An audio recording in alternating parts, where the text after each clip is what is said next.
where the truth gets clear. Every voice matters, every story's heard here. From home to the headline, she's breaking it down. Clarity and courage, that's how justice sounds. Order in her court, no matter the scene. From love and the law to what's on your screen. Family, fun, and the world we chase. A breezy up bullet, justice in its place.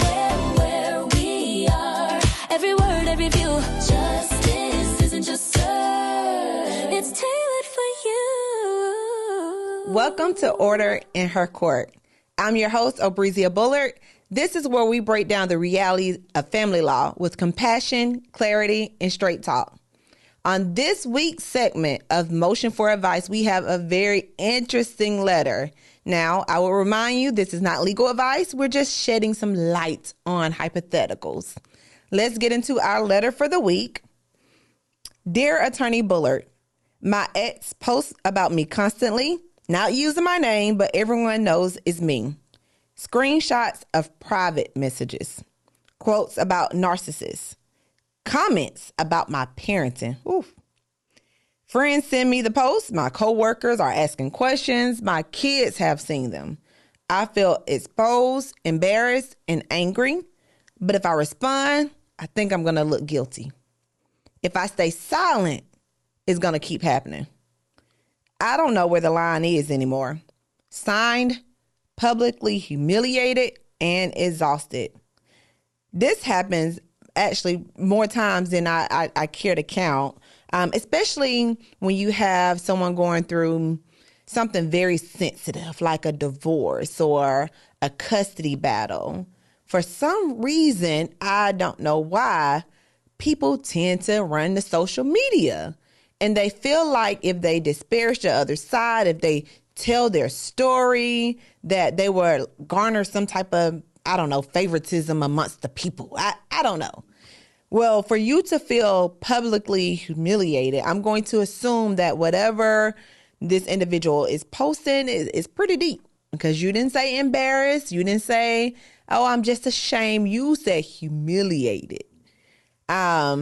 You may have a couple different remedies depending on where you are right now. So let's say that you are in the middle of a child custody battle, right?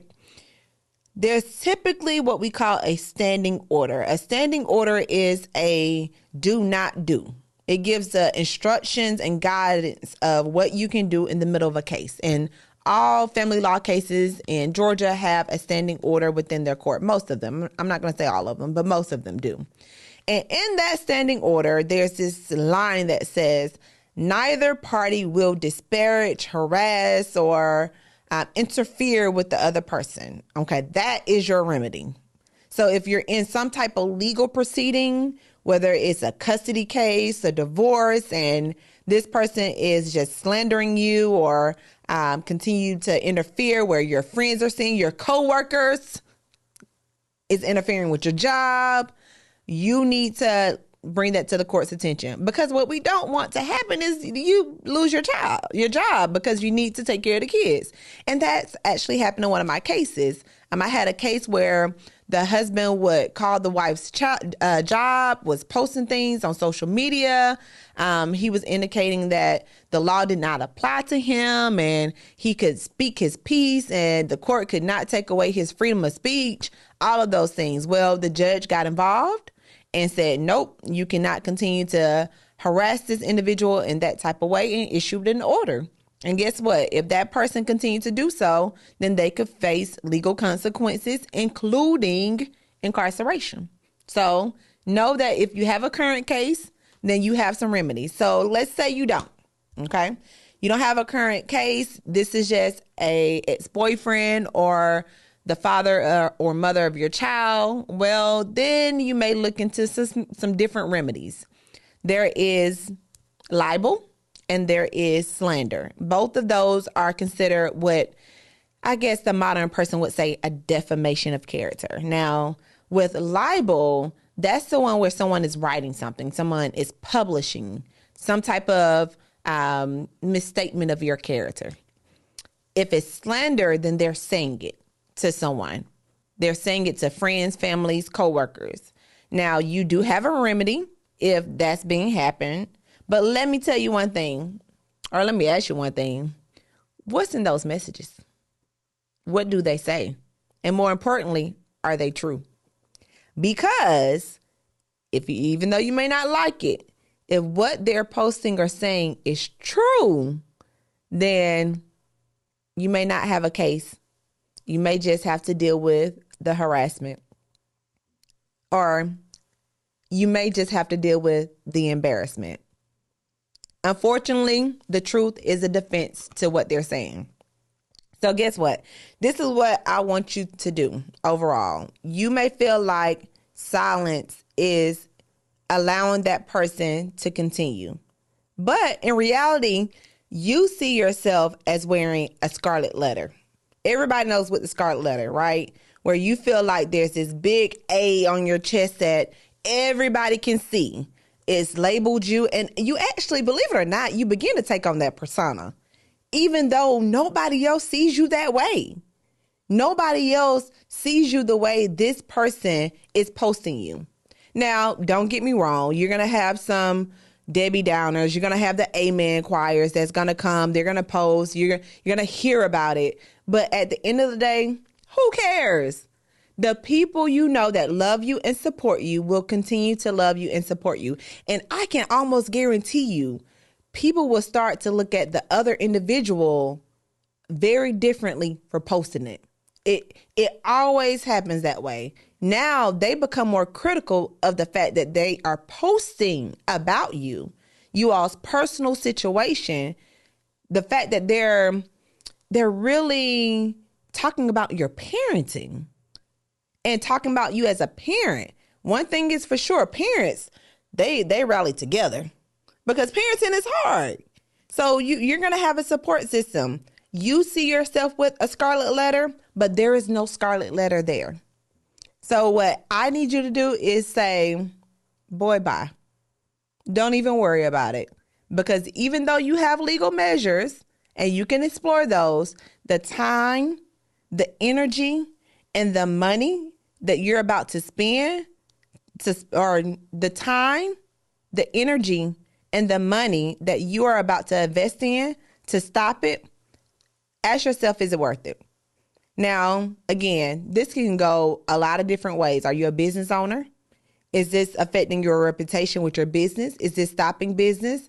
You may need to seek legal advice if you got some other investments and things that can harm your reputation in that way. But if you don't, and you're just humiliated, just always remember, people don't see you the way you see you. You are your worst critic. Your children should not be collateral damage to what they're seeing, what they're reading, what their friends are telling them. This is a perfect time to teach your children life lessons, to sit them down. The reality is, depending on their age, they could be really small, they could be older, but no matter what age they are, whether they're 5 or 15, this is a perfect time to teach them you cannot control the actions of others. You can only control you. And 2, is not what other people say about you. It's about what you say to yourself. Let's flip it. Let's not make them collateral damage. Let's teach them how to deal with third parties that approach them with information they heard about you and how to deal with it. Because the reality is, that's a life skill, right? When they grow up, when they're in the workplace, they're going to have to deal with cooler talk, or an employee or a coworker that doesn't like them, or reading something about one of their loved ones, hearing something about one of their friends at work. How do you address that situation? So let's find the flower in this situation, okay? We're going to tell our child, hey, yes, this is being posted about mommy, or this is being posted about daddy, but I know who I am, and I'm secure in who I am. And you may throw a little shade in there, or a bit petty a little bit, and say they can't be like me. There may be a little bit of jealousy in there. And that's okay too, because we're teaching them real life things. We're telling them how to navigate those waters when someone is talking about them. And actually, you may be helping them from a situation they could be going through in school, and you have no idea. So you're teaching them as a parent how to process humiliation, embarrassment, and to be careful what they post on the internet or what they post to someone else, because you can't get it back, right? Once it's out there, once you send it to someone, once you post it, once you say it, you can't get it back. So you're teaching them how to be cautious with how they interact with people and not to be trusting of everyone, because once it's out there, the atmosphere has it. In summary, remember, actions speak louder than words. And your inaction, believe it or not, is an action. It speaks to your integrity. It speaks to your reputation and how you will not allow the actions of someone else to control you. Protect your reputation, but most importantly, protect your peace. If needed, let the law do the talking. This has been another segment on this week's Motion for Advice, where you, the listener or viewer, can write in and seek some clarity on your situation. Thank you for joining us on Order in Her Court.